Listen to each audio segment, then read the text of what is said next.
Assalamualaikum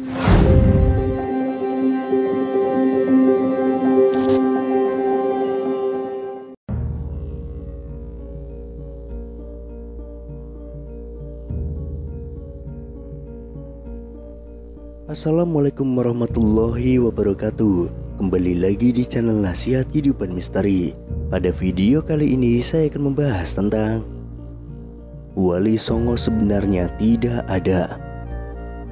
Perkembangan Islam di tanah air khususnya di Pulau Jawa tidak bisa dilepaskan dengan peran Wali Songo. Para wali ini menyebarkan syiar agama Islam pada abad ke-14 Masehi yang dimulai dari pesisir utara Pulau Jawa seperti Surabaya, Gresik, Lamongan, Tuban di Jawa Timur, dan Demak, Kudus, Muria di Jawa Tengah, serta Cirebon di Jawa Barat. Songo dalam bahasa Jawa berarti 9, jadi Wali Songo berarti 9 wali. Namun ada pula yang menganggap bahwa kata Songo berasal dari bahasa Arab yakni sana, yang berarti kemuliaan. Pendapat lain menyebutkan Wali Songo sebenarnya merupakan nama sebuah majelis dakwah yang dibentuk oleh Sunan Gresik pada tahun 808 Hijriah atau 1404 Masehi. Ada beberapa hal yang belum banyak diketahui masyarakat perihal Wali Songo, mulai dari asal para sunan atau wali, metode syiar maupun tradisi yang dibawanya.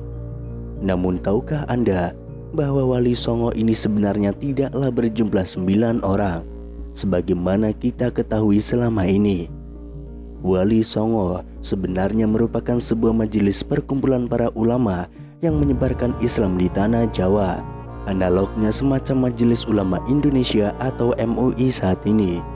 Istilah Wali Songo sendiri merupakan gabungan dari dua kata yang berbeda etimologi atau asal-usul bahasa, yakni kata wali yang berasal dari bahasa Arab yaitu walai, yang bentuk jamaknya adalah aulia yang bermakna walijah, yang bermakna orang kepercayaan, khusus, dan dekat, dan kata songo atau sanga yang berasal dari bahasa Pali atau Prakrit, sangha yang bermakna perkumpulan suci.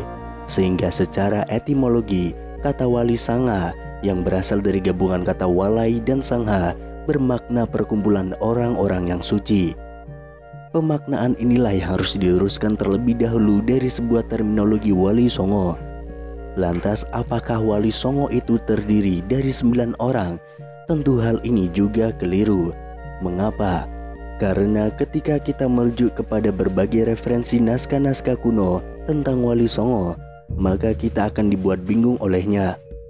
Misalnya, dalam naskah Serat Suluk Wali Sana yang berbentuk tembang Asmarandana yang ditulis oleh Sunan Giri II disebutkan bahwa Wali Sana atau sebutan untuk Wali Songo itu berjumlah 8 orang, yakni diantaranya Sunan Ampel, Sunan Gunung Jati, Sunan Ngudung, Sunan Giri di Giri Gajah, Sunan Magdum di Bonang, Sunan Alim di Maja Agung, Sunan Mahmud di Derajat, dan Sunan Kali. Sedangkan dalam naskah Babatana Jawi disebutkan bahwa Wali Songo berjumlah 9 orang, yakni diantaranya Sunan Ampel, Sunan Bonang, Sunan Giri, Sunan Gunung Jati, Sunan Kalijaga, Sunan Derajat, Sunan Udung, Sunan Muria, dan Syekh Maulana Maghribi. Sementara dalam naskah Babat Cirebon disebutkan bahwa Wali Songo juga berjumlah 9 orang, namun berbeda dengan 9 orang Wali Songo yang disebutkan oleh Babatana Jawi, yakni diantaranya Sunan Bonang, Sunan Giri Gajah, Sunan Kudus, Sunan Kalijaga, Syekh Maja Agung, Syekh Maulana Maghribi, Syekh Bentong, Syekh Lemah Abang, dan Sunan Gunung Jati Purba. Nah, perbedaan nama-nama anggota Wali Songo inilah yang kemudian menimbulkan kesulitan untuk mengidentifikasi siapa sebenarnya para ulama yang termasuk dalam perkumpulan orang suci yang bernama Wali Songo ini, sebagaimana makna aslinya yang berasal dari kata walai dan sangha. Kiai Haji Agus Sunyoto dalam bukunya yang berjudul Atlas Wali Songo menyebutkan bahwa konsep Wali Songo sumber utamanya dapat dilacak pada konsep kewalian yang secara umum oleh kalangan penganut Sufisme diyakini meliputi 9 tingkatan kewalian, yang oleh Syekh Muhyiddin Ibnu Arabi dalam kitabnya yang berjudul Futuhat Al-Makkiyah dijabarkan sebagai berikut. Yang pertama, wali kutub, yakni pemimpin para wali di alam semesta. Kedua, wali aimah, yakni pembantu wali kutub dan sekaligus menggantikannya ketika wafat.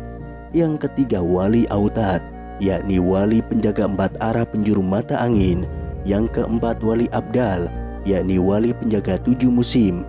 Yang kelima, wali nukabah, yakni wali penjaga hukum syariat. Yang keenam, wali nujabah, yakni wali yang hanya berjumlah 7 pada setiap zaman.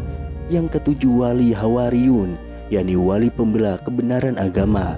Yang kedelapan, wali rajabiyun, yakni wali yang karomahnya muncul setiap bulan Rajab.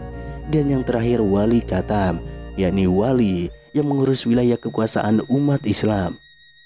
Nah, dalam upaya dakwah Islam yang disebarkan oleh Wali Songo dengan prinsip dakwah al-muhafazah alal qadim sholih wal ahdu bil jadidil aslah, atau unsur-unsur budaya lokal yang beragam dan dianggap sesuai dengan sendi-sendi tauhid, kemudian diserap ke dalam dakwah Islam. Dan prinsip dakwah mau'izatul hasanah wa mujadalah billati hiya ahsan, atau menyampaikan Islam dengan cara dan tutur bahasa yang baik.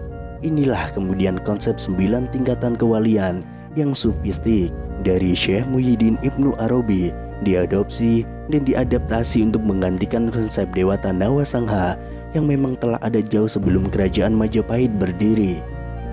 Sampai di sini akhirnya kita menjadi paham bahwa ternyata konsep Wali Songo sebenarnya merupakan adaptasi dari konsep Dewata Nawasangha atau perkumpulan 9 dewa yang bersifat Hinduistik menjadi konsep Wali Nawasangha atau perkumpulan 9 wali yang bersifat sufistik.